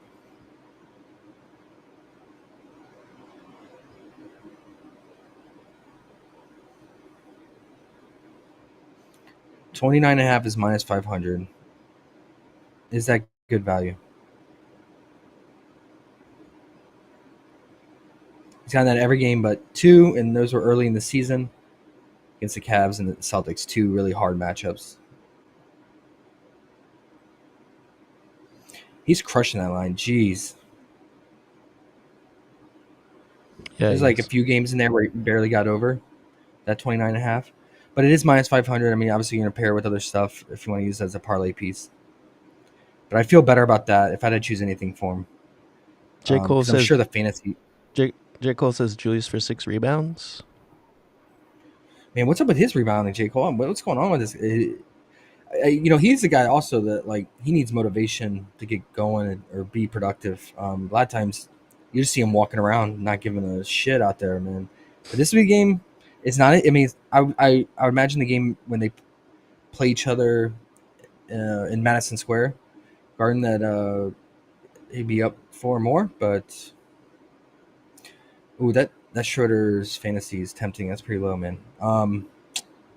But we don't even have fantasy lines for this game. Yeah, you think they have a little bit of motivation today? First time playing him, even though it's not in MSG. But yeah, look at what's going on here. Is it the Gobert effect? I mean, these games he has rebound chances. He's just not getting them. So is he just like watching the ball go by, even though he has a chance to get it?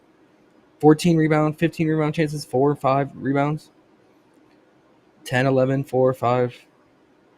That's about right though. It's usually half of the rebound chances, the actual converted rebounds.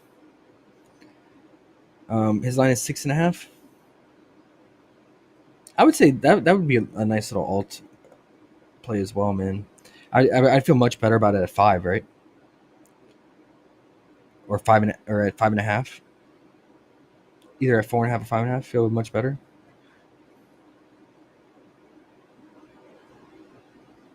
Yeah. What about his PR? What's it at? 26.5. That's not bad, man. I mean, he's been getting there right on the line. How's the matchup for him? Awful. Although Johnny Collins got 20 points on the Knicks, Jenna Johnson 21, DeAndre Hunter 24, somewhat similar style. Not Jenna Johnson as Randall, but more so like a Tobias Harris, John Collins. Like a somewhat stretch big forward. It's gonna shoot from the outside. Yeah, maybe the PR, man.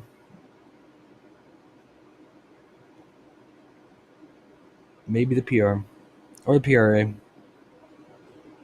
But yeah, two little stack there.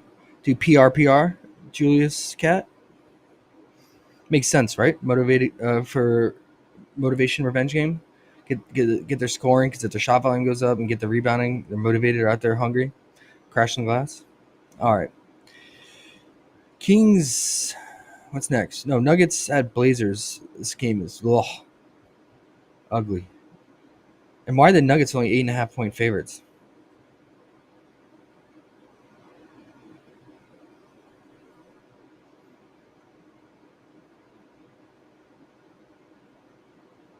First time playing each other. Man, Aaron Gordon looked really solid last game, but that's Aaron Gordon. He just has random spike games. You don't know when it's coming. But it was promising seeing him actually have one of the spike games because he's kind of been in the casket as well since returning from injury. Yeah, he had 24 points against the Kings. It's a good matchup for him. He gets a lot of his points from free throws. Blazers top 5 in free throw attempts allowed.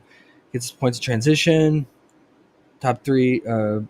Blazers bottom 3 in transition defense.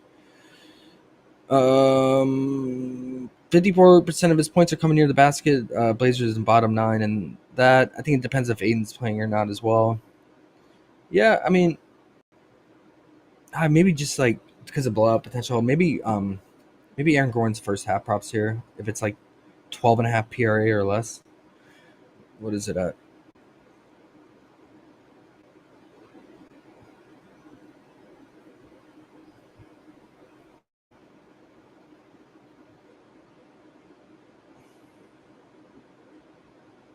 Oh, thanks, shitpigs. They're not even giving us Aaron Gordon. First half. What's up with that? Am I tripping? Let me see. I should have just typed it in to begin with. Oh, we just get his fantasy and his points. I guess the fantasy, man. I would just consider the fantasy, dude. He's been crushing it, even in tough matchups like Cleveland Clippers. And we know the Blazers turn the ball over a lot, right? Blazers allow the most steals and blocks. Is that correct? Blazers, no, number 2. Most steals allowed and most blocks allowed. They're top 2 for both categories. Okay. So I'm going to put that down. It's even better if Christian Brown's out. That'll be a more boost. And then Jokic, obviously, smash spot for him as always, but I'm sure his lines are high, right? And I would only consider first half anything in this matchup. I mean, the Blazers again just lost to the Jazz 144-99 or 141-99. We saw, so I mean, that's bad. Yeah, Jokic just normal lines like 25.5 PRA first half, so there's no value obviously in this matchup. But he could crush. How did he do last season in the first half versus Ayton? I have no idea if Ayton's playing or not. He missed last game. And there's some things going on with him. Chauncey Billups won't really discuss.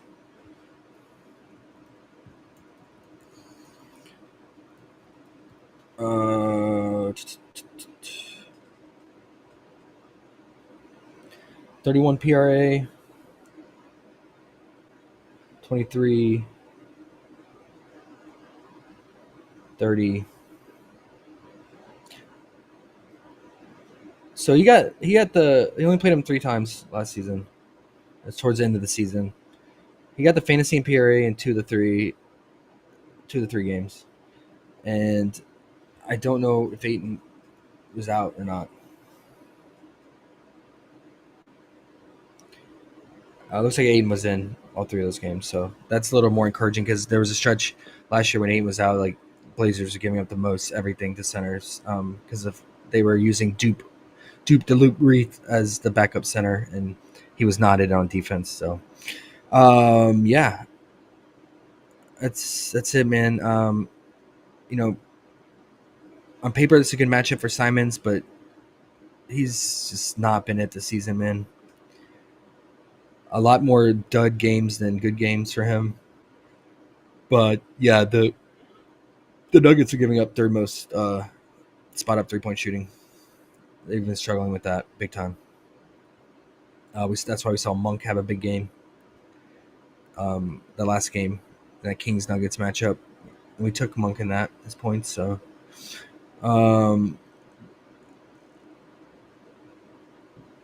it's a Grant revenge game too.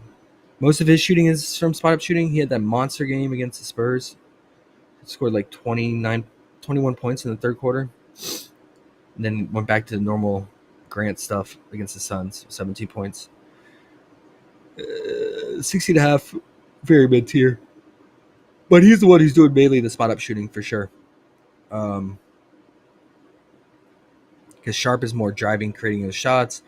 Simons, yeah, he'll score with the spot up shooting, but he's more pick and roll action with Ayton. So, all right, last game on the docket, and we're done. Lakers at Kings. We really can't discuss this one.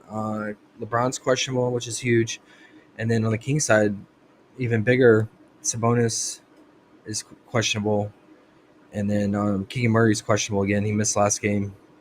We'll see if he returns or not. So it's really hard to say on this. Again, the best way to beat the Kings is spot up 3-point shooting as well. And they're bleeding points. So, yeah, AR-15 could have a solid game. D'Lo or Dalton connect off the bench where they're shooting. And, yeah, Fox always goes off against the Lakers. But, yeah, we talked about this ever since Monk has moved in the starting rotation. It's really messed up Fox's scoring. Although he did have a bounce back against the Nuggets, 29 points. But that's because DeRozan didn't do anything in that game, right? Yeah, DeRozan had 17 points. So, yeah, if DeRozan and Monk have solid games, Fox just, like, does nothing. It's, like, less than 20 points or right at 20. Yeah, historically, Fox has always done good against the Lakers. Look at last season. 37, 28, 44. Had one bad game, 21. And relative for him at 21 points. Crushes the PRA. We always think it's fantasy against the Lakers. I don't know what his line is today. He had 43 PRA against the Lakers this season.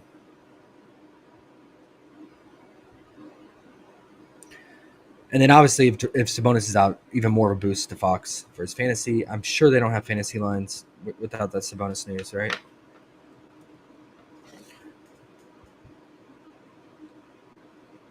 They do. Wow. Okay. 44 is pretty high. I think he's what? He's normally 42 and a half. It's pretty high, man.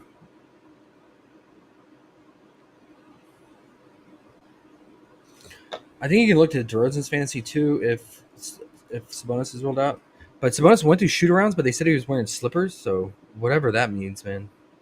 35 is about his normal line. But yeah, 44, maybe you find it cheaper at Underdog at 43. They're usually a little bit less, so I'll put down Fox. Look for 43 and a half fantasy.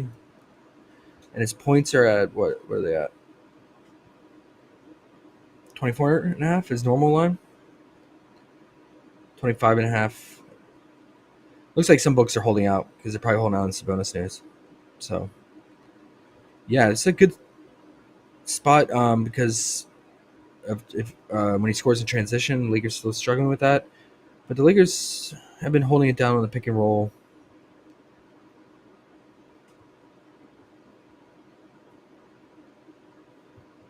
Yeah.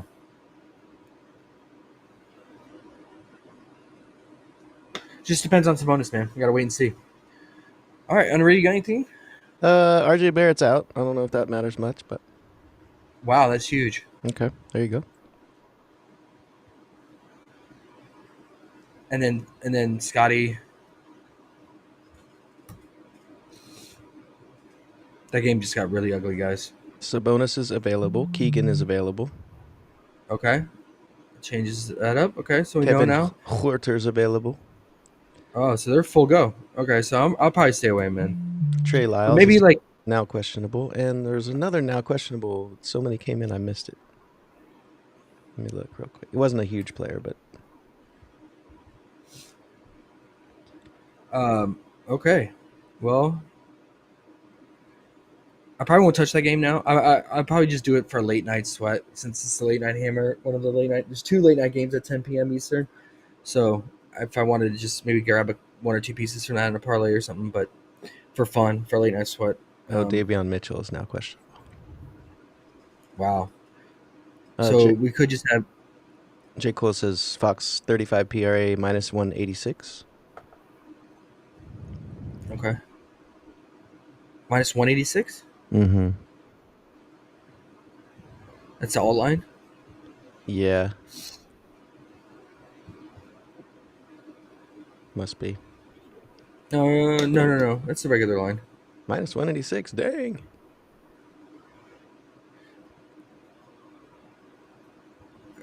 They'll probably readjust the lines now that the Sabonis is confirmed in too. Yeah, so we're gonna get just point Scotty now. I mean, What I was going to if say, he plays. with Barrett out, that's going to be No, and Davion too. You said Mhm. Davion's out or questionable? now questionable. Wow. Yeah. So if Davion and RJ are out, it's literally just gonna be Scotty playmaking. And there's no Pirtle to play make either on the pick and roll action. Broke dick. To the high post. We'll just have to see what his lines are, man. I'm sure his assists will be created. It should be 7.5 if those 2 guys are out. And he's not on a minutes limit. It's 8.5. That's well. It's 7.5 on PrizePicks right now. Why would PrizePicks put that up when like only 3 books have it available? There's no way.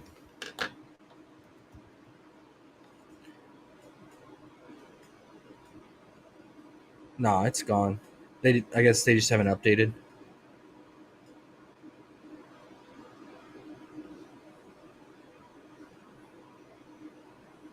Maybe consider the RA here, man. I don't know. Or just the PRA. I mean, he's at a score too with those guys out. I mean, RJ, you're taking like 20 plus points off the board. Pirtle, you're taking about 15 points off the board. It's literally just going to be Dick and Barnes.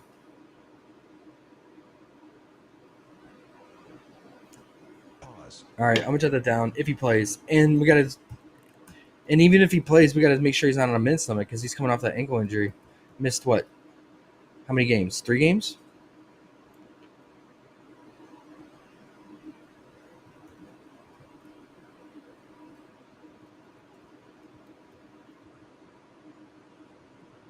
Okay. Jay Smooth said, always more beautiful when you see the green beam. Prop science, you're the GOAT. Cash all the Euro plays. Looks like a sweep. Irrational Ways says, damn. All right, that's what's up. Thanks, Jay Smooth, for update, bro. Glad that worked out, man. That's a tough game to figure out too. Both teams full go. All right, so guys, there's a lot of news, man. I hate these big slates with so much pending news. It just gets stressful.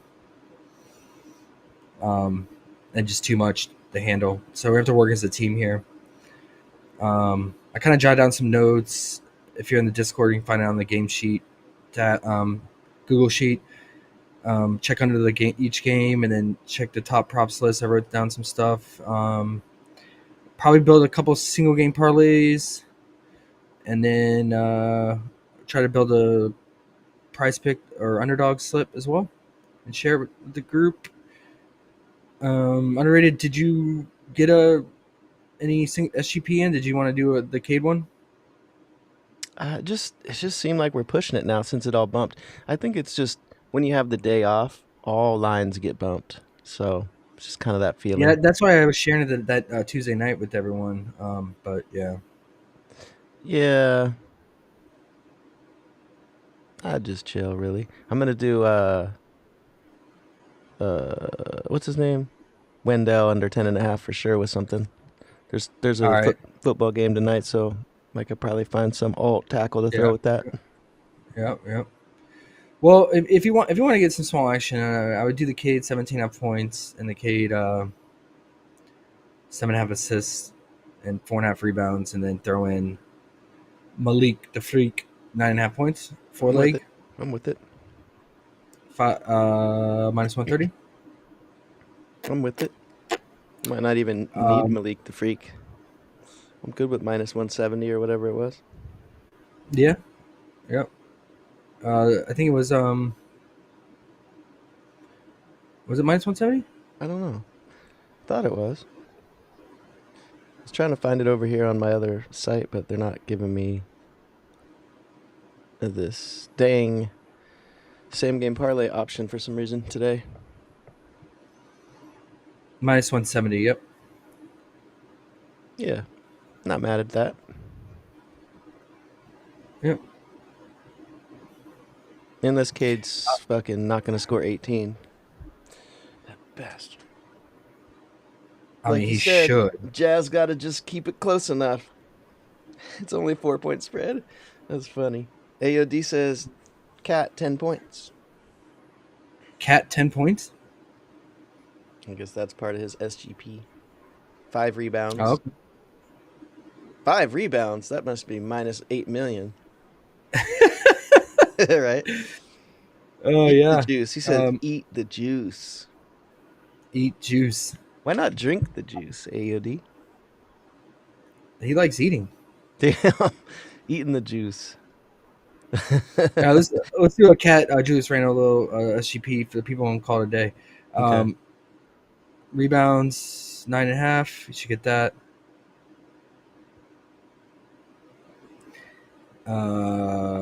And then Julius Speaking of juice, some Julius here. Julius got to get 12 points, man. Come on.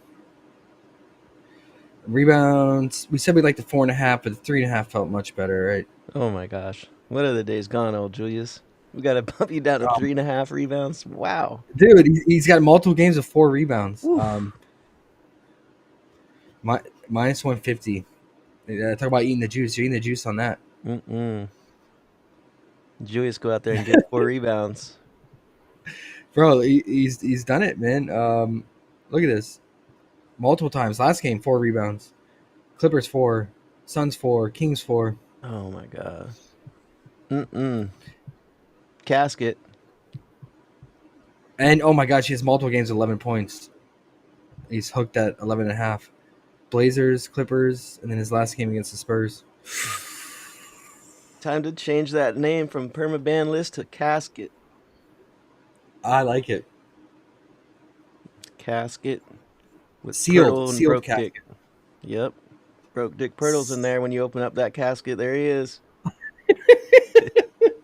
Fuck. Damn. Tyler Hero was almost in there, but he came through. He did. Gonna give him one more try. He said, all right, here we go. All right, well, 800 million games in news to find. The RJ Barrett opening up stuff is interesting. Yeah, we got some solid unders. This the news. There's no pending news on the unders. So the McCollum points are PA. The Suggs points are PA. The Wendell Carter points. Mm-hmm. All those 3 unders. I think solid unders, and they have no news pending on them. So let me look at McCollum here. Let's see what I can get on McCollum for fun. why are all the Magic props locked? Was there news?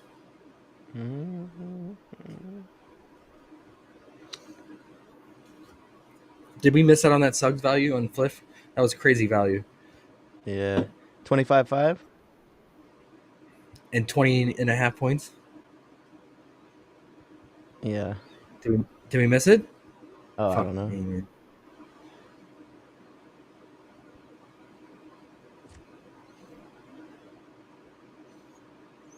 Why is it all locked? Does that mean they're just adjusting the lines? I don't know.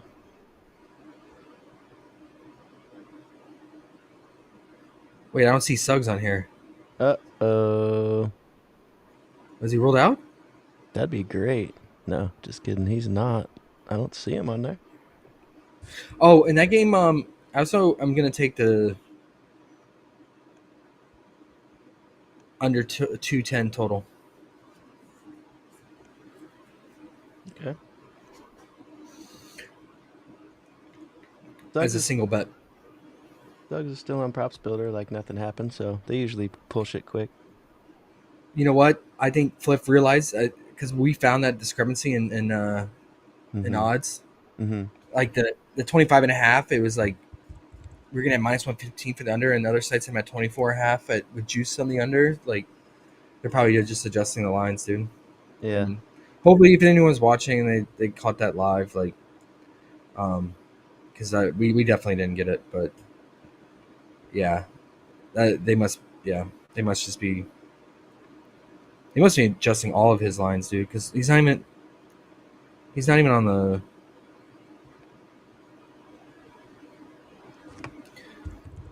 Yeah, they're not even offering his points. Oh wait, his PA's there.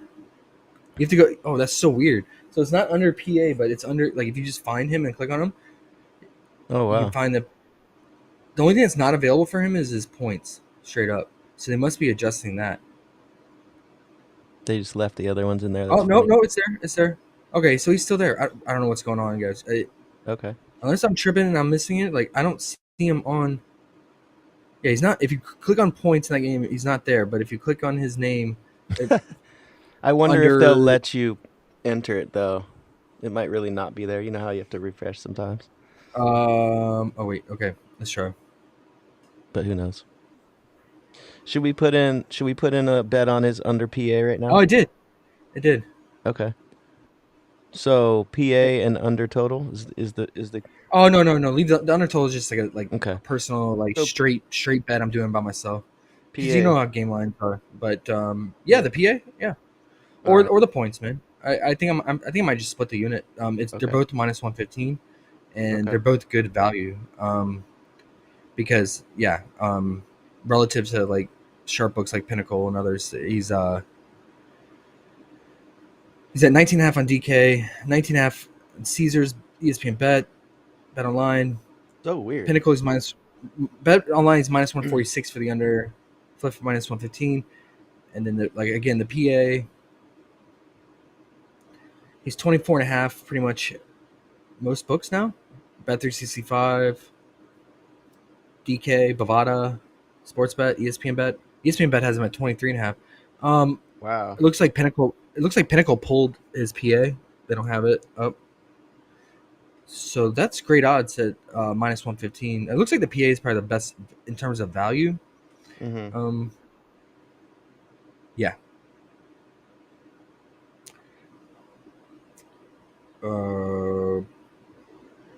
Yeah, they're both good value for Fliff. So I'll split the unit on that. And then Wendell, yeah. Fuck him. I'm going under him too. We're going under a lot of dudes. Wow. Pause. Yeah, that didn't come out right. Mm-mm. And then was there any other unders I had? I was considering maybe Steph You said CJ. unders. Yeah, CJ. Yeah, CJ for sure, bro. Yeah, So fuck CJ. what's his line you like? PA also? Yeah, it's just like Suggs, man. I think the points and the PA. Damn, his points are 20 and a half and his PA is only 23 and a half? Yeah, that's the problem, right? What like the heck? I wish his PA was 24.5. That's crazy. So it is on Bet365. So if you have Bet365, minus 125 is not bad. That's what the line should be, in my opinion. Just based on his lines, mm-hmm. I would say if I had to choose now, yeah, I would say the points. I can put it to 24.5 and put it with Wendell's 10 and a half, get 2.36, which is There you go. plus 136. I don't know. What do you think? You like McCullum as much? Wendell's really the one, huh? Wendell, Isn't he? Wendell's the he's good. play of the day at 10 and a half. Look at it. Look at this, bro. Like, I mean, he's doing wind sprints out here, man. Maybe I'll put him with McCullum on one, and then I'll put him with some tackle alt that I like too. So I'll do two different ones. So Wendell on one with a tackle prop, and then you're saying, And then Wendell with McCullum and another one. or what about Wendell with the tackle prop, and what about Suggs with McCullum? Just in case Wendell, you don't want to get burned by if like Wendell somehow gets over, then both your slips are Right. burned. Well, I put in my Suggs on Fliff because it was better odds, you know. Oh, right. So Okay, yeah, I no, that figured- makes sense. And both these are going to be Wendell at 10.5. Yeah. Okay, yeah, makes sense. Yeah. Fuck Wendell, punk ass. He sucks. Yeah, I mean, obviously much lower line than Suggs, but the shot volume is like 5x less too. So. Yeah. Well, so McCullum 24.5. I can alt it up to that. I could even I alt like it that. higher, but or should I just roll with the points? At 20.5. At 20 and a half. I could alt the points even. Let's see.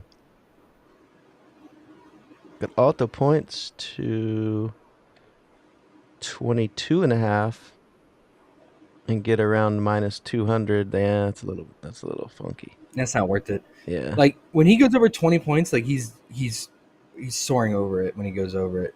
It's either he's like staying under, playing like shit, and they get blown out, Right. dominated, or he's scoring. He gets on a heater from 3, and he's going like 23 points or more. That's why alting his stuff isn't really the thing to do. That's what I was thinking. No, I think alting Wendell is the Yeah. way, because it's you're taking advantage of a low shot volume, and if he gets lucky, say hits a 3 and gets some free throws, Yeah. and still gets over that 8.5 because of that, like you still have some cushion at the 10.5. I think it's worth it.